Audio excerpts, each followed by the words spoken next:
북한 보위부 중장이 30년간 수백 명을 정치범 수용소로 보냈습니다. 그런데 2022년 1월 그에게 72시간의 시간이 주어졌습니다. 자신의 손으로 친딸을 수용소로 보내든지 아니면 보위부 최고위급 간부가 내린 충격적인 선택은 무엇이었을까요? 지금부터 그 이야기를 들려드리겠습니다. 이 영상이 도움이 되셨다면 구독과 좋아요 부탁드립니다. 저는 30년간 국가보위성 중장으로 살았습니다. 함경북도 가난한 농민의 아들에서 평양 핵심 간부까지 체제에 대한 충성으로 이룬 삶이었습니다. 제 업무는 반체제 인사를 색출하고 처리하는 일이었죠. 냉혹했지만 그게 제 의무라고 믿었습니다. 2022년 1월, 그날도 평범한 월요일이었습니다. 평양 보위부 청사에서 일과를 마치고 퇴근 준비를 하고 있었죠. 그때 부하 한 명이 급히 들어왔습니다. 중장 동지, 긴급 보고 드립니다. 무슨 일인가? 중장 동지 따님 댁에서 불법 USB가 발견되었습니다.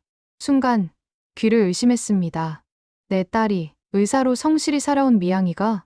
내용이 뭔가? 한국의학 다큐멘터리입니다. 남조선 병원 시스템과 더 이상 듣고 싶지 않았습니다. 하지만 부하는 계속 말했습니다. 규정상 72시간 내 가족이 직접 처리해야 합니다.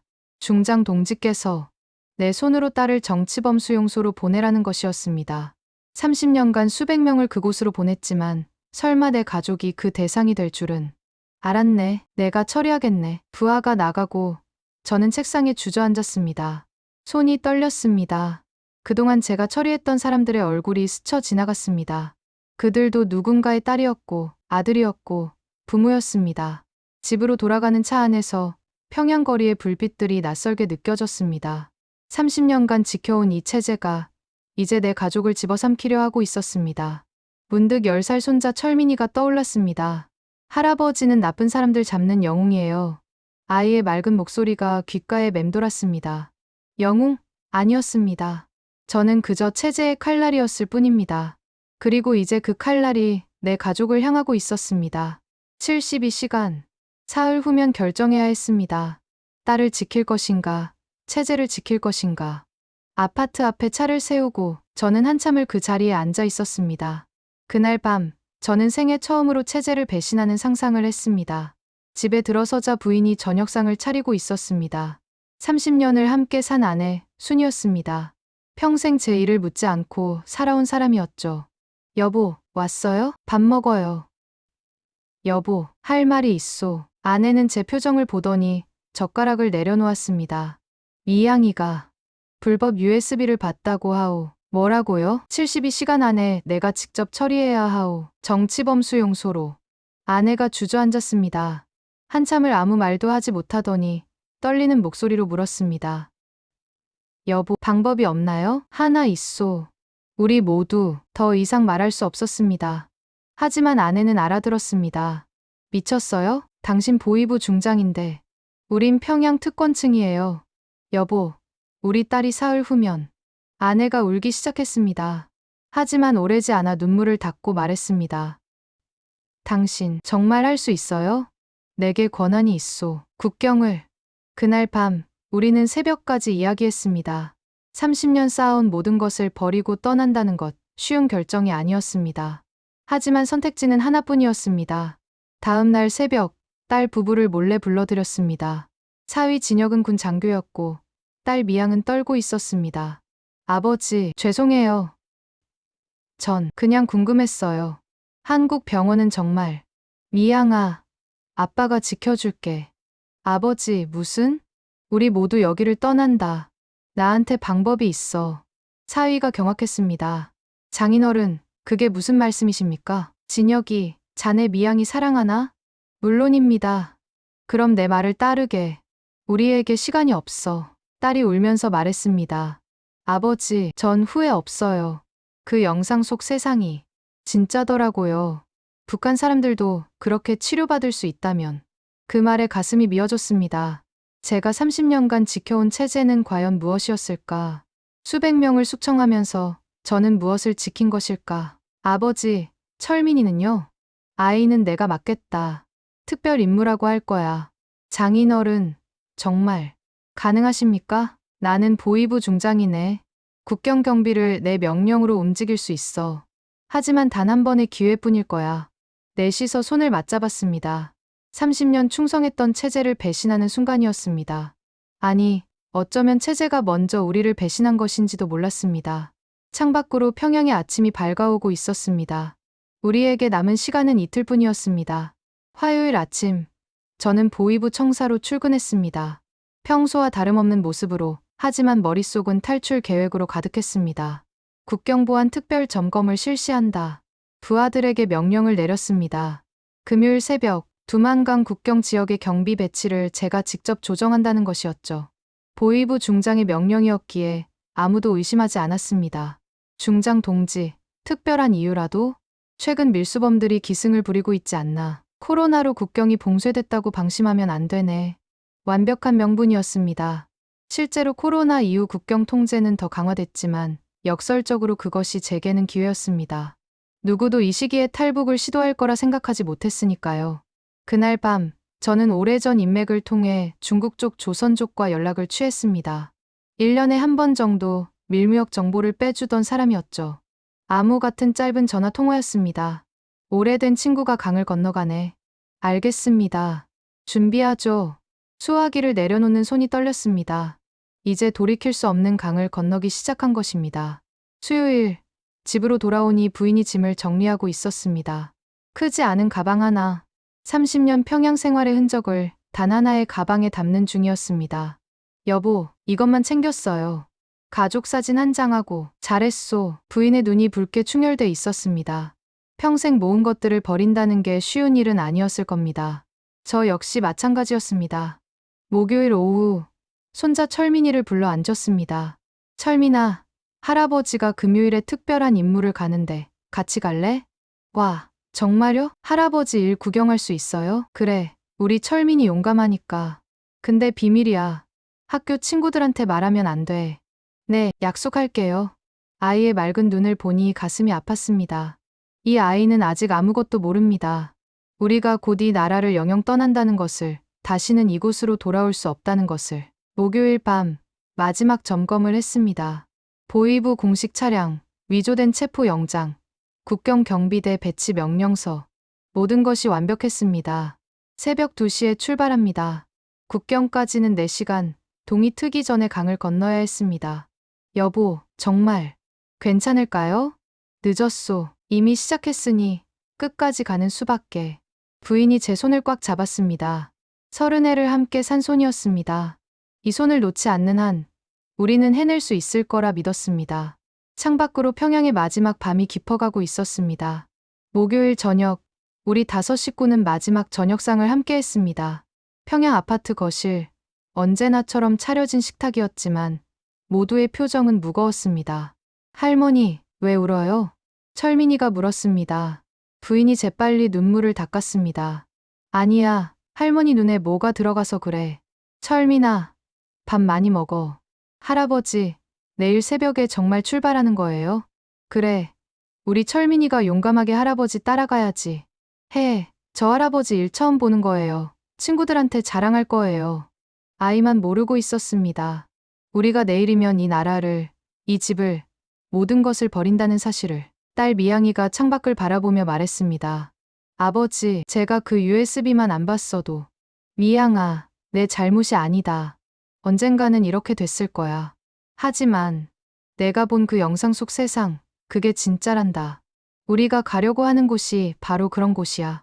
사위 진혁이 조용히 말했습니다. 장인어른, 저는 군인으로서 조국을 배신하는 것 같아서. 자네가 지켜야 할 건 조국이 아니라 가족일세.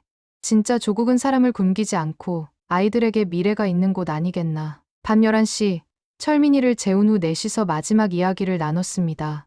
여보, 후회는 없소? 부인이 제 손을 잡았습니다. 여보와 함께라면 어디든 괜찮아요. 우리 30년을 함께 살았잖아요. 앞으로 30년도 함께 할 거예요. 딸이 제 품에 안겼습니다. 아버지, 사랑해요. 아버지가 아니었으면 전. 아빠도 사랑한다. 미양아, 내가 있어서 아빠가 용기를 낼 수 있었어. 새벽 1시, 마지막 점검을 했습니다. 옷은 평범하게, 짐은 최소한으로. 보위부 공식 차량은 이미 아파트 앞에 대기하고 있었습니다. 잠든 철민이를 안아들며 생각했습니다. 이 아이의 미래를 위해서라도 우리는 성공해야 합니다. 창밖으로 마지막 평양의 밤 풍경을 바라봤습니다. 대동강변의 불빛, 주체 사상탑의 붉은 조명. 30년간 제가 목숨 걸고 지켜온 것들이었습니다. 하지만 이제는 알았습니다. 진짜 지켜야 할 건 저 불빛이 아니라 제 곁에 있는 이 사람들이라는 것을. 출발할 시간입니다. 부인이 마지막으로 집 안을 둘러봤습니다. 30년의 추억이 담긴 공간이었습니다. 아이가 태어나고 자란 곳, 웃고 울었던 곳. 여보, 갑시다. 5명이 조용히 현관문을 나섰습니다. 뒤돌아보지 않았습니다. 뒤돌아보면 마음이 흔들릴 것 같았으니까요. 엘리베이터 안에서 딸이 작은 목소리로 물었습니다. 아버지, 우리 정말 괜찮을까요? 그래, 우린 해낼 거다. 함께니까. 새벽 2시, 보이부 차량이 평양을 빠져나가기 시작했습니다. 국경까지는 4시간, 우리에게 남은 시간은 그것뿐이었습니다. 새벽, 국경 초소에 도착했습니다. 제 심장은 터질 듯 뛰고 있었지만 표정만은 냉정하게 유지했습니다. 가족들은 수갑을 찬 채 뒷좌석에 있었습니다.